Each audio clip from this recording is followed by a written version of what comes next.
Hello guys, welcome back to Ray's Gaming and Tech Productions, and today I'm going to be showing you guys ways you guys are messing up when optimizing your games that could be very crucial for performance and could be the reason why your game is struggling on your system. Now in this video I will use 2 or 3 games to help you guys because not all games have the same choices in the graphics settings. But yeah, enough with the talking, let's get straight into the video. Okay guys, so the first setting is VSync. Now a lot of gamers do not know the real definition of VSync or what it actually does, and I'm going to sum it up for you. Now VSync is meant to lock your in-game FPS to your monitor's refresh rate, whether that is 60 Hz, 75, 120, 144 Hz, and so on. Now in my opinion, it depends on how your graphic card deals with the game you're playing. If you have the ability to play a game easily without not worrying much about the graphics settings, but you're seeing screen tearing, then you should probably turn it on. And if your GPU is struggling to play the game but can somewhat keep a playable FPS and you're seeing screen tearing, then you should probably keep it off and just deal with the screen tearing over the stuttering. Okay, now the next mistake a lot of people make is not locking their FPS. This setting tends to be overlooked and not bothered, but trust me, about 90% of the games that stuttered for me became a very smooth experience simply because I locked my FPS to a certain number. Now, as you guys can see by Fortnite, this is the only game that I could think of that actually needs for you to lock the FPS depending on, again, what graphics card you're using. If you're using a pretty low end graphics card like I'm using, like a GTX 1030, then yeah, locking your FPS is definitely needed. And if you're using like a very beefy card like a 4090, then I doubt you'll even need to lock it at all. You could probably just uncap it and it'll be just fine.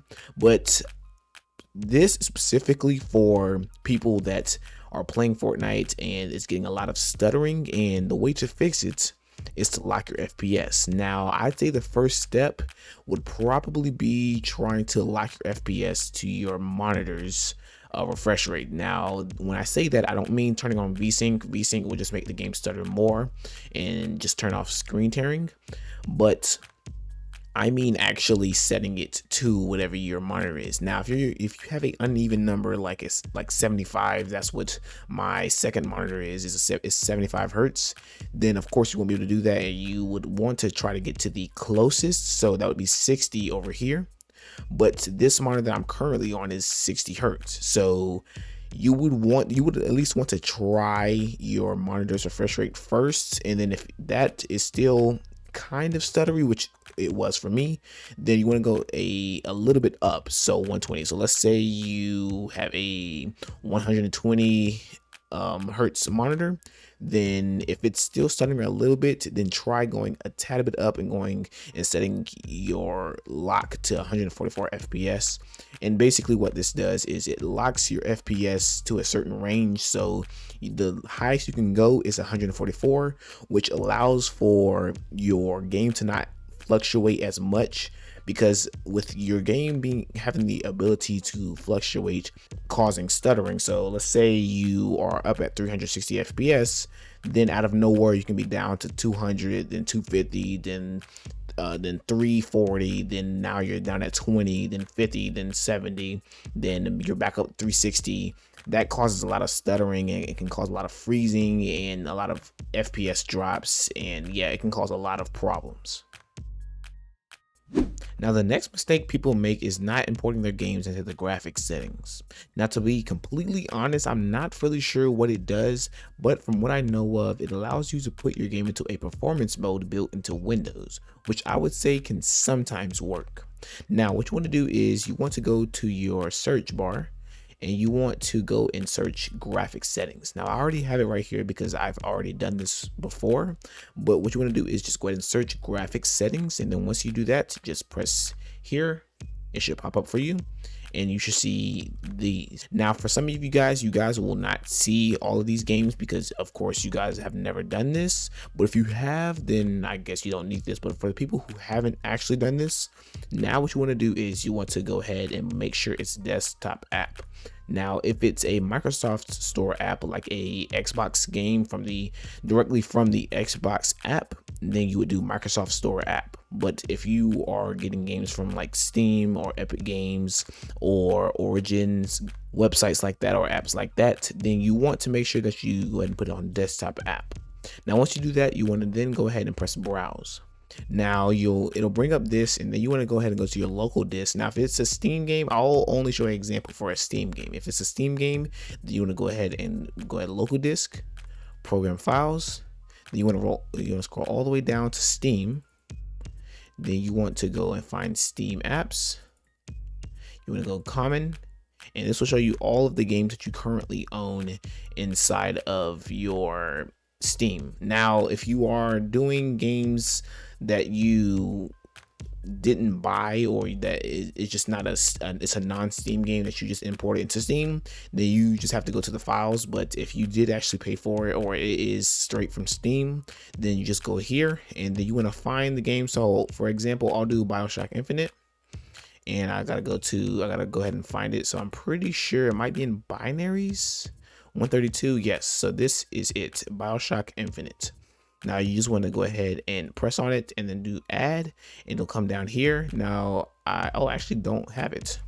Then you gotta go options, and you want to do high performance. Now as you guys can see, I am using a NVIDIA GeForce GT 1030, and you just want to go ahead and make sure you put it on high performance. Now power saving, I'm pretty sure will just try its hardest to not use as much power, which won't give you as much performance. You want to go ahead and put it on high performance.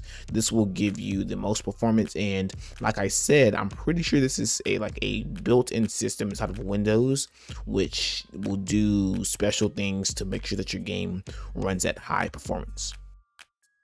Now the next mistake that people make, which isn't too bad but more of a suggestion, is trying to run the game as a administrator, which might give some games access to files and other things that it wouldn't normally get access to, which can sometimes cause a pretty decent FPS increase. Now what you want to do is, this one is very easy. All you have to do is find your exe file. So I'm going to be using BioShock Infinite again, and you can use whatever game you want, whether that is a non-Steam game. It can be any exe file. I have found that the Epic Games Launcher opens a lot faster if you open it as administrator. So let's say you have a game, for instance, you have BioShock Infinite, and you just go ahead and you right click and you go to properties. Now as you guys can see, when you normally right click, you see run as administrator, which that is exactly how you would want to do it. But if you want to make it automatically do it by itself every time you open the game, you can just go to compatibility and you find run this program as administrator. And what this will do is, no matter what is trying to open the game, if you're opening it through Steam, Epic Games, Steam and Epic Games actually goes through the files and finds this exact same exe file. So if you go through Windows and you tell it to always run this game as administrator, then it will do that as soon as any app tries to run the exe file. So what you want to do is you want to run this program as administrator, and yeah, that's pretty much it. Do that on whatever game you're trying to do it on, and I would suggest that you only do this if you really need to. Some games actually tend to not launch if you give it administrator access. So if your game is just completely it's just very laggy and you have no other choice, try it. And honestly, if your game is running just fine, leave it alone. Do not try this, because I found that sometimes I test my luck and then the game just chooses not to launch, and then I have to turn this back off, and it's just a waste of time. So yeah, that's pretty much it for this.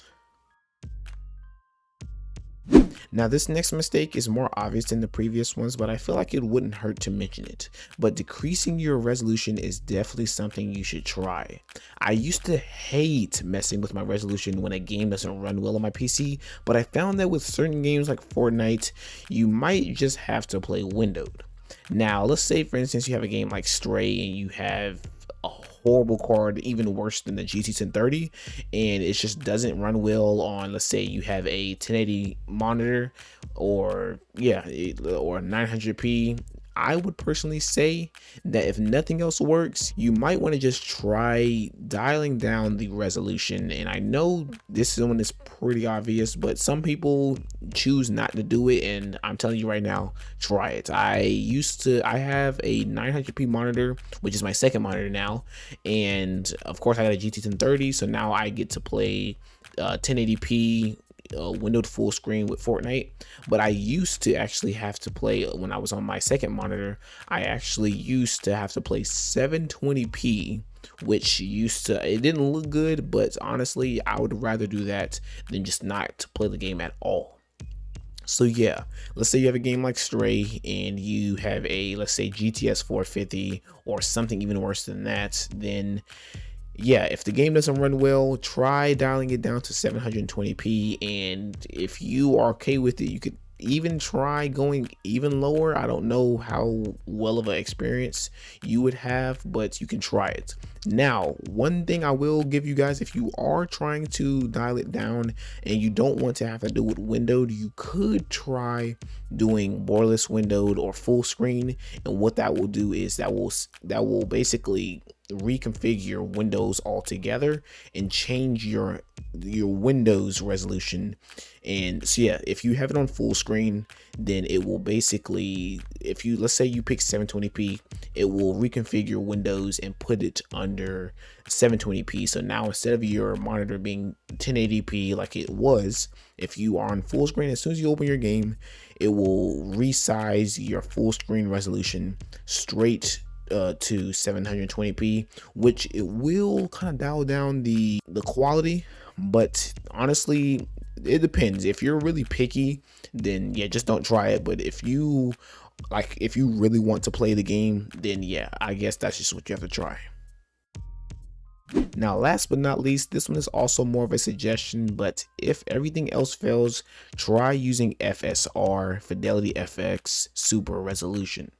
Now, only a handful of games actually give you this choice, and if your game does give you this choice, then today's your lucky day. Now, this one is pretty simple. It's just you got to understand what Fidelity FX Super Resolution actually is. Now, what this does is, of course, you can see the keyword resolution.